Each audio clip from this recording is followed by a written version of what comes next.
Hello అందరికీ నమస్తే. నా పేరు భానుమాస్. అందరూ ఎలా ఉన్నారు? బాగున్నారా?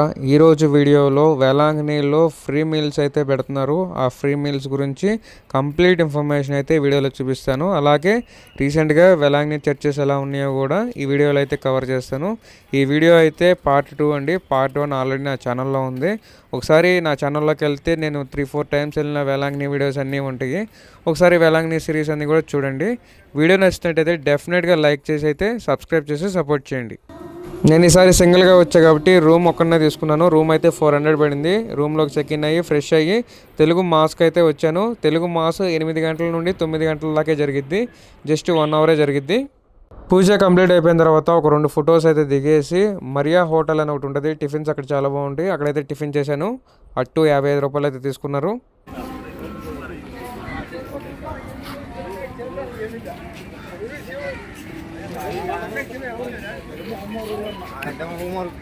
ఇప్పుడే టిఫిన్ కంప్లీట్ చేసుకొని నేనైతే హోలీ పాత్ వైపు అయితే వస్తున్నాను. దీన్ని వచ్చేవరకు 18 స్థలాలు గుడి అని కూడా అంటారు. ఎందుకంటే యేసుక్రీస్తు సిలువ భారం మోసుకొని వెళ్ళినప్పుడు ఇక్కడ స్టాచ్యూస్, ఆయన పడ్డ బాధలు అవన్నీ కూడా మనకి ఇక్కడ స్టాచ్యూస్ రూపంలో ఇలాగ చిన్న చిన్న గుడుల టైప్లో ఉంటాయి. ఇలాంటివి 18 ఉంటాయి ఈ దారిలో. అందువల్ల దీన్ని 18 స్థలాలు అంటారు. ఈ హోలీ పాత్లో చాలా మంది వాళ్ళ మొక్కుబడులను ఏమైనా ఉంటే చెల్లించుకుంటారండి. ఈ హోలీ పాత్ చర్చికి మనం వెళ్తున్నప్పుడే మనకి లెఫ్ట్ సైడ్ తార్ రోడ్ ఒకటి ఉంటుంది. ఆ రోడ్లోనే మదర్స్ మేరీ ఫ్రీ మీల్స్ అనేది క్యాంటీన్ అయితే అరేంజ్ చేశారు. ఈ హోలీ పాత్ కరెక్ట్గా ఒక 1 కిలోమీటర్ అయితే ఉంటుంది. ఈ 1 కిలోమీటర్ కూడా ఇసుక ఉంటుంది. ఇసుకలో మోకాళ్ళ దండ మీద నడుచుకుంటూ ఈ మోకాళ్ళ దండ చివర ఉన్న చర్చికి అయితే వెళ్తారు. ఈ హోలీ పాత్ ఆల్మోస్ట్ అయిపోతుంది అన్నప్పుడు లాస్ట్లో మనకి మార్నింగ్ స్టార్ చర్చ్ ఉంటుందండి రైట్ సైడు. ఇదొక ఎంట్రన్స్ అనమాట మార్నింగ్ స్టార్ చర్చ్కి. ఈ చర్చ్ స్పెషాలిటీ అందరికీ తెలిసి ఉంటుంది. ఈ చర్చి లోపల ఎక్కడ కూడా ఒక పిల్లర్ కూడా ఉండదు. మన వేలాంగిణి చర్చెస్ అన్నిటిలో కల్లా పెద్ద చర్చి ఈ మార్నింగ్ స్టార్ చర్చి. చూస్తున్నారు కదా ఎలా అయితే వాళ్ళ మొక్కుబడులను నడుచుకుంటూ అయితే వస్తున్నారు. ఒకసారి నేను కూడా మార్నింగ్ స్టార్ చర్చిలోకి వెళ్ళేసి ప్రేయర్ చేసుకుని అయితే వద్దామని చెప్పేసి చర్చి లోపలికి అయితే వెళ్తున్నాను. ఈ చర్చ్ వచ్చేసరికి చాలా స్పేషియస్గా ఉంటుందండి. బయట సైడ్ మొత్తం కూడా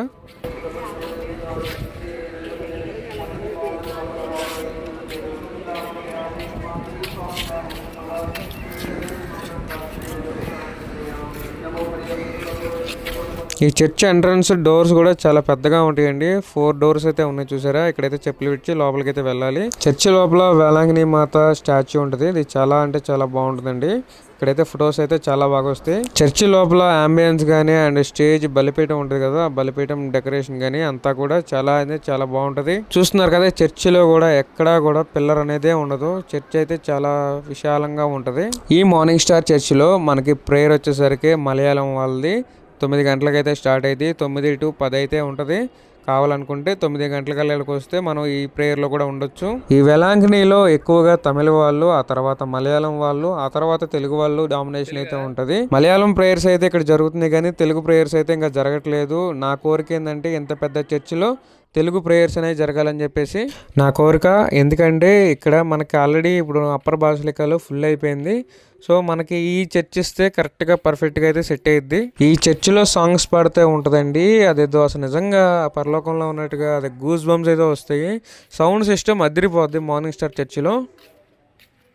ఫ్యామిలీస్తో ఫొటోస్ దిగాలంటే ఈ స్పాట్ అయితే పర్ఫెక్ట్గా సెట్ అయ్యిద్ది. ఎందుకంటే చాలా విశాలంగా ఉంది కదా, మొత్తం కవర్ అయ్యిద్ది బ్యాక్గ్రౌండ్. ఇంకా అలాగే మార్నింగ్ స్టార్ చర్చ్ కంప్లీట్ చేసుకున్న తర్వాత జీసస్ స్టాచ్యూ దగ్గరికి అయితే నడుచుకుంటూ వెళ్తున్నాను. జీసస్ స్టాచ్యూ చూడడానికి చాలా అంటే చాలా బాగుంటుంది. ఆల్మోస్ట్ ఏ చర్చి కాడ నిలబడి చూసినా కానీ ఈ స్టాచ్యూ అయితే మనకి క్లియర్గా కనిపిస్తుంది. కింద స్తంభం ఉంది కదా, అది 16 ఫీట్స్ అండి. పైన ఉన్నది జీసస్ స్టాచ్యూ వాటికి 62 ఫీట్స్. మొత్తం కలిపి మనకి 78 ఫీట్స్ అయితే ఈ స్టాచ్యూ అయితే ఉంటుంది. మేము వచ్చినప్పుడు ఏమైనా స్పెషల్ డేస్ ఏమైనా ఉంటే, అంటే బర్త్డేస్ కానీ మ్యారేజ్ డేస్ కానీ ఇలాంటివి ఏమైనా ఉంటే, కేక్ కటింగ్స్ ఏమైనా ఉంటే ఈ స్టాచ్యూ ఎదురుగా అయితే కేక్ కటింగ్స్ అయితే చేసుకుంటాము ప్రేయర్ చేసుకొని. నిజంగా ఈ స్టాచ్యూ కిందకి వెళ్ళి నిలబడితే మనకి నిజంగా ఆకాశంలో నుండి దేవుడు దీవించినట్టే ఉంటుంది. అంత బాగుంటుందండి. లాస్ట్ టైం మా మమ్మీ మా డాడీ బర్త్డే అయితే ఇక్కడే చేసుకుందాము. ఈ ఇయర్ మేము November 8న వెళ్తున్నాము. November 10న నా బర్త్డే కూడా ఈ స్టాచ్యూ కింద అయితే సెలబ్రేట్ చేసుకుంటాము. అనుకుంటాను. మీరు ఈసారి ఏమైనా స్పెషల్ డేస్లో వెళ్తే డెఫినెట్గా ఇక్కడైతే సెలబ్రేట్ చేసుకోండి. చాలా అంటే చాలా బాగుంటుంది. ఈ మార్నింగ్ స్టార్ చర్చ్కి అయితే మేము వచ్చిన 3-4 డేస్ ట్రిప్ పెట్టుకున్నప్పుడు కంపల్సరీగా 2 times అయితే వచ్చేలాగైతే ప్లాన్ చేసుకుంటాము. నేను మరలా నా బర్త్డేకి November 8th వెళ్ళి November 10th నా బర్త్డే అయితే సెలబ్రేట్ చేసుకుంటా కదా. ఈ డేట్స్లో ఎవరైనా వస్తే కామెంట్ సెక్షన్లో కామెంట్ చేయండి, కుదిరితే మీట్ అవుదాం. ఈ చర్చికి ఆనుకొని పక్కనే మనకి ఇక్కడ బర్డ్స్ షెల్టర్ అని చెప్పేసి అయితే పెట్టారు. అంటే ఇక్కడ పక్షులు అవన్నీ కూడా ఉంటాయి. ఇంతకు ముందులో ఇది వచ్చేసరికి మనకి మెయిన్ బాసిలికాకి పక్కన మనకి ఉండేది. పార్క్ పక్కన అయితే మనకి బర్డ్స్ అయితే ఉండేవి. ఇప్పుడు అక్కడ అవన్నీ తీసేసి అక్కడ వేరేది పెట్టేసి జీసస్ స్టాచ్యూ ఒకటి పెట్టారు. అవన్నీ ఇటు మార్చారు.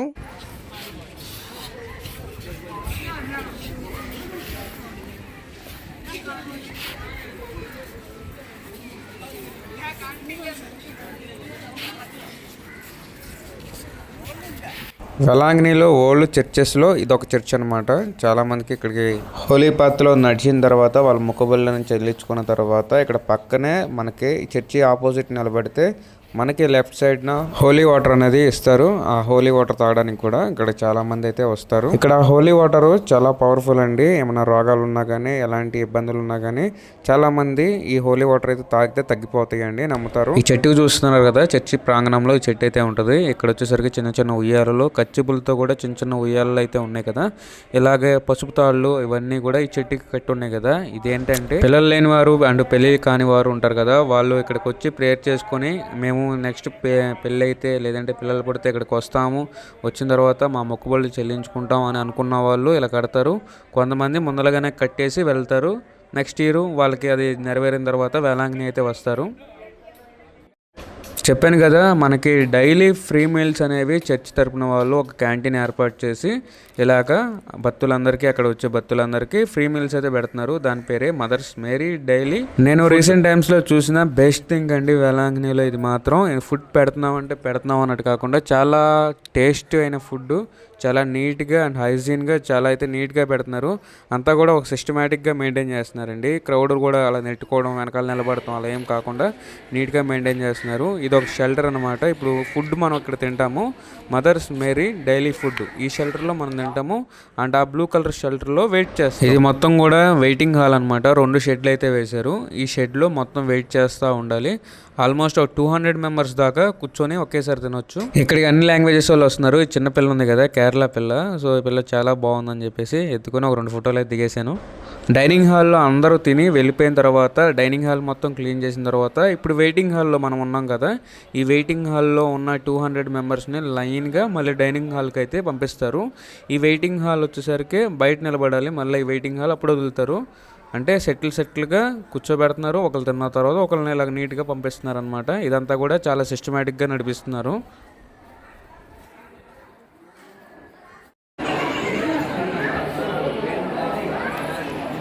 డైనింగ్ హాల్లోకి వెళ్ళి ఎవరి టేబుల్స్ మీద వాళ్ళు అలాగ నీట్గా కూర్చున్న తర్వాత ఒక జస్ట్ 2 minutesకి మనకి నీట్గా అంతా కూడా వాళ్ళే సర్వ్ చేస్తారు. సర్వ్ చేసే వాళ్ళందరూ కూడా లేడీసే ఉన్నారు. జెంట్స్ని అయితే పెట్టలేదు. జెంట్స్ని మొత్తం ఓన్లీ సెక్యూరిటీ లాగా పెట్టారు. నిజంగా అరిటాకు భోజనం తిని నిజంగా కొన్ని సంవత్సరాలే అయిపోయింది. అసలుకి అరిటాకు భోజనం అలా తింటుంటే చాలా అదొక ఫీల్ బాగుంది. ఇలా ఒక ప్యూర్ తెలుగు భోజనం తిన్న ఫీల్ అయితే వస్తుంది. మంచి అథెంటిక్ వైబ్ అయితే వస్తుంది. భోజనాలు కూడా నీట్గా వడ్డిస్తున్నారు. ఒక యూనిఫామ్ టైప్లో వేసుకొని లేడీస్ శారీస్ కట్టుకొని అలా కోట్ వేసుకొని పైన క్యాప్ పెట్టుకొని చాలా హైజీన్గా అయితే మెయింటైన్ చేస్తున్నారండి. ఈ డైలీ మీల్స్కి చాలా ఖర్చు అవుతుంది. చాలా ఖర్చుతో కూడుకున్న వ్యవహారం ఇదంతా కూడా. మనం కావాలి అనుకుంటే ఈ డైలీ మీల్స్కి మనం ప్రోత్సహించి మనం విరాళాలు కూడా ఇవ్వచ్చు. కావాలనుకుంటే అవే మరియాకి వెళ్తే ఏమన్నా కావాలి చేయాలి అనుకుంటే అక్కడికి వెళ్ళి మనం ఏమన్నా ఇవ్వాలనుకుంటే ఇవ్వచ్చు. Thank you. మనకి ఎవ్రీడే ఒకేలాగా మీల్స్ అయితే ఉండవు. కర్రీస్ అయితే చేంజ్ చేస్తారు. అండ్ సాంబారు, రసం, పెరుగు అనేది స్వీట్ ఇవన్నీ కూడా మ్యాక్సిమం కామన్గా ఉంటాయి. రిమైనింగ్ కర్రీస్ ఇప్పుడు వేసారు కదా, నాకు మిల్లీ మేకర్ కూర. తమిళనాడు అంటే సాంబార్ ఫేమస్ కదా, వీళ్ళు సాంబార్ చాలా బాగా చేస్తారు. నిజంగా అయితే నాకు చాలా అంటే బాగా నచ్చింది సాంబారు. దానికైతే పేరు పెడతానికి లేదు. సాంబారు, అప్పడం ఇవన్నీ కూడా పర్ఫెక్ట్ కాంబినేషన్ అనమాట. ఈరోజు మెనూలో మనకు వచ్చింది ఏంటంటే మిల్లీ మేకర్ కూర. ఇది మసాలా వేశారు. దాని పక్కన వచ్చేవరకే సొరకాయ కూర, సొరకాయని ఇగురులా పెట్టారు. అండ్ ఆ పక్కన పచ్చడి అయితే వేశారు. And sambar, famous sambar. సాంబార్ దా మామూలుగా ఉండదు. వీటితో పాటు డైలీ ఒక స్వీట్ ఉంటుంది. నేను ఈరోజు వచ్చిన రోజు నాకు సేమియా సగ్గుబియ్యం విత్ జీడిపప్పు అయితే వచ్చింది. ఒక జ్యూస్ గ్లాసులో అయితే పెట్టేసి ఇచ్చారు. సాంబార్లో ములక్కాయలు రావాలంటే అదృష్టం ఉండాలి. నాకు ములక్కాయలు అంటే చాలా ఇష్టం సాంబార్లో అవి. సో చక్కగా గింజలు అవన్నీ తీసుకొని సాంబార్ గుజ్జంతా పెట్టుకొని మంచిగా తిన్నాను. చూస్తుంటేనే చాలా బాగుంది కదా. టేస్ట్ కూడా చాలా బాగుంది. మనకి తగ్గట్టుగానే అంటే తెలుగు రుచులకు తగ్గట్టుగా ఉంది. మనకి ఈ మీల్స్ వారం అంతా ప్రతిరోజు పెడతారు. ఖచ్చితంగా ఒకసారి ట్రై చేయండి. చాలా బ్లెస్సింగ్ ఫుడ్ అనమాట. ఈ మీల్స్ టైమింగ్స్ వచ్చేసరికి మనకి గుర్తుంచుకోండి 12 గంటల నుంచి 3 గంటల మధ్య మాత్రమే జరిగిద్ది. సో తొందరగా వెళ్ళండి. ఇంకా మధ్యాహ్నం భోజనం చేసిన తర్వాత నా రూమ్కి వచ్చి ఒక 2 అవర్స్ స్లీప్ వేసిన తర్వాత 4 కల్లా లేచి బీచ్ కాడికి అయితే వచ్చాను. బీచ్లో కూడా చూస్తున్నారు కదా జనాలు ఎలా ఉన్నారు. ఫుల్ ఫ్లోటింగ్ ఉంది. బాగానే ఉన్నారు జనాలు కూడా. బీచ్లో కూడా జనాలు కొంచెం ఎక్కువ దిగట్లేదు. అందరూ కూడా ఇలాగా ఒడ్డున కూర్చొని వ్యూ అయితే ఎంజాయ్ చేస్తున్నారు. ఇప్పుడు బీచ్ ఇంతకు ముందులా కాదు, కొంచెం చాలా గుంటలు ఉన్నాయి లోపల. చాలా జాగ్రత్తగా అసలు బీచ్లోకి వెళ్ళకుండా ఉండడమే బెటర్. వెళ్తే మాత్రం మోకాళ్ళ లోతు కన్నా కానీ ఎక్కువ వెళ్ళకుండా జస్ట్ వెళ్ళి సరదా కూర్చొని ఎంజాయ్ చేసి రావడం తప్ప స్విమ్ చేయాలి వెళ్ళాలి అని మాత్రం దయచేసి వెళ్ళొద్దు. ఆల్రెడీ నాకు అనుభవం అయింది. జాగ్రత్తగా ఉండండి.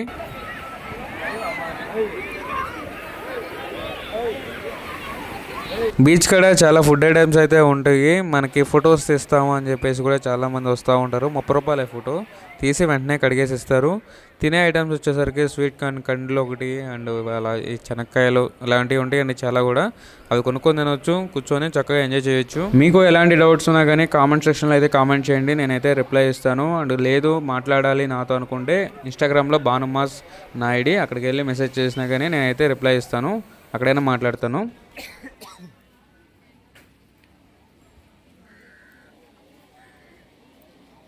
బీచ్ రోడ్ అన్నీ కూడా ఇప్పుడు చాలా విశాలం చేసిన తర్వాత బీచ్ రోడ్డు చాలా చూడడానికి చాలా బాగుంది. అండ్ ఈ రోడ్లో కూడా అన్నీ కూడా ఇలాగ సామాన్లు అవన్నీ కూడా ఉంటాయి. నేను చాలా వీడియోస్లో చూపించాను. ఆ ప్రీవియస్ వీడియోలో అయితే కూడా ఈ రోడ్డు మొత్తం ఒకసారి చూపించాను. ఇక్కడ పలహారం షాపులు ఇవన్నీ కూడా ఉంటాయి. ఇక్కడ నుంచి మనం తీసుకెళ్ళొచ్చు. లేదనుకుంటే చర్చి పక్కనే ఇలా వరుసగా ఉంటాయి పలహారం షాపులు, హల్వా షాప్స్ అవన్నీ కూడా ఉంటాయి. అక్కడ నుండి కూడా తీసుకోవచ్చు. మ్యాక్సిమం కూడా ఒక బాక్స్లో పెట్టి హల్వాలు 4-5 రకాలు అమ్ముతారు కదా, అవి తీసుకోకండి. ఎందుకంటే అవన్నీ కూడా స్టోర్ అయి ఉన్నాయి. ఎప్పుడో పెట్టి అలా ముక్కలు కట్ చేసి పెడతారు. ఎప్పుడైనా కానీ ఫ్రెష్ హల్వా అక్కడ కట్ చేయించుకొని మీరైతే తీసుకెళ్తే అది బాగుంటుంది.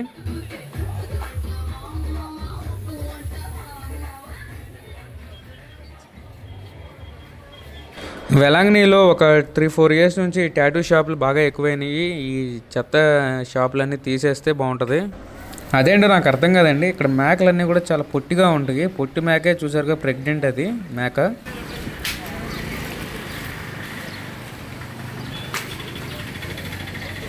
రోడ్లన్నీ విశాలం చేసిన తర్వాత ఇక్కడ నుంచి చర్చ్ అనేది చాలా క్లియర్గా నీట్గా కనబడుతుంది కదా. మనం ఈ ఫ్రీ మీల్స్ పెడతాం వల్ల చాలా ప్లస్ అయిందండి. ఇంతకు ముందులా మార్నింగ్ టైం వచ్చేసరికి ఎవరైనా కానీ ఏమన్నా హోటల్స్లో టిఫిన్ చేస్తున్నారు. ఆఫ్టర్నూన్ వచ్చేసరికి చక్కగా ఫ్రీ మీల్స్ కాబట్టి చర్చ్ తరపున మీల్స్ అనేవి మనం చక్కగా తినొచ్చు. తర్వాత నైట్కి వచ్చేసరికి ఏమన్నా మళ్ళీ టిఫిన్స్ చేయడమో లేదంటే బయటకు వచ్చి డిన్నర్ అన్నా చేయొచ్చు. హోటల్స్లో బిర్యానీస్ కూడా ఉంటాయి. మనం ఏంటంటే గ్యాస్ తీసుకొని వండుకోవడం ఈ సెక్షన్ అంతా కూడా తప్పిపోయిద్ది. అంటే లేడీస్ ఇక్కడ వంట చేసుకొని ఇళ్ళకాడ వంట చేస్తారు. మళ్ళీ బయటికి తీసుకెళ్ళినప్పుడు కూడా వంట చేసి అవన్నీ వండి పెట్టాలంటే వాళ్ళకి కష్టంగా ఉంటుంది కదా. ఈ ఫ్రీ మీల్స్ పెడతాం వల్ల కూడా మనకి చాలా టైం సేవ్ అవుతుంది అండ్ చక్కగా తిరగవచ్చు.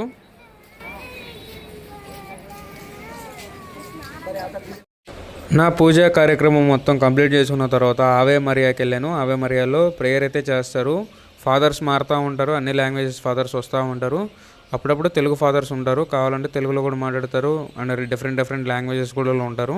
మనకి మన ప్రాబ్లం చెప్పి ప్రేయర్ అయితే చేయించుకోవచ్చు. ఆవే మరియా పక్కనే మనకి ఇలాగా షెరైన్ ఆఫరింగ్ ఆఫీస్ సెంటర్ అని చెప్పేసి ఒకటి కట్టారు. ఇక్కడ వచ్చేసరికి మనకు స్పెషల్గా ఒక విషయం గురించి ప్రేయర్ చేయించాలంటే ఇక్కడ ప్రేయర్ చేయించుకోవచ్చు.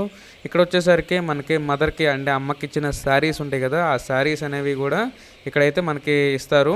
ఇంకా ఈవినింగ్ అయితే అయ్యింది. నేను ఒక నూడిల్స్ అయితే తినేసాను. ఇదంతా సూపర్ ఏం కాదు, ఓకే బాగానే ఉంది.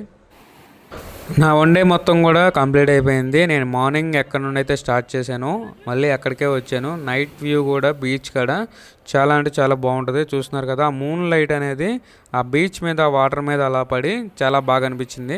నిజంగా చాలామంది మత్స్యకారులు ఉంటారు కదా, వాళ్ళు వేటకి వెళ్తారు. ఇంత చీకట్లో ఎలా వెళ్తారు అనేసి అనుకునేవాడిని. నిజంగా చాలా బాగుంది. అలాగే చాలా భయంగా కూడా అనిపిస్తుంది బీచ్ నైట్ టైము. సముద్రంలో ఈ అలలన్నీ కూడా రావడానికి కారణం మూన్ అనమాట. తెలుసు కదా, గ్రావిటీ వల్ల ఈ అలలు అనేవి వస్తాయి. నైట్ అయ్యేసరికి బీచ్ కొంచెం ఎదరకొస్తుంది అండ్ ఇలా అలలు కూడా ఎక్కువగా వస్తాయండి. నేను ఈ వెలాంగిని నుంచి నేను గోవాకి అయితే ప్లాన్ చేసుకున్నాను. గోవాలో కూడా చాలా రకాలైన బీచెస్ అండ్ చర్చెస్ ఉన్నాయి కదా, అవన్నీ కూడా కవర్ చేద్దామని చెప్పేసి నేను ఇక్కడ నుంచి గోవా అయితే ఇప్పుడు వెళ్తున్నాను. ఇంకా లాస్ట్ టైం ఒకసారి ప్రేయర్ చేసుకుని ఇక్కడ నుంచి వెళ్దాం అని చెప్పేసి చర్చి కాడికి అయితే వచ్చాను. టైం వచ్చేసరికి 10 అయింది. మరలా నవంబర్ 8న అయితే ఇక్కడికి వస్తాను. నేను మార్నింగ్ స్టార్ చర్చ్ దగ్గర చూపించే కదా బడ్స్ అనేవి ఇక్కడ తీసేసి మనకి మార్నింగ్ స్టార్ చర్చ్ దగ్గర పెట్టారు కదా, అదే ప్లేస్లో ఇక్కడ జీసస్ స్టాచ్యూ అనేది పెట్టారు.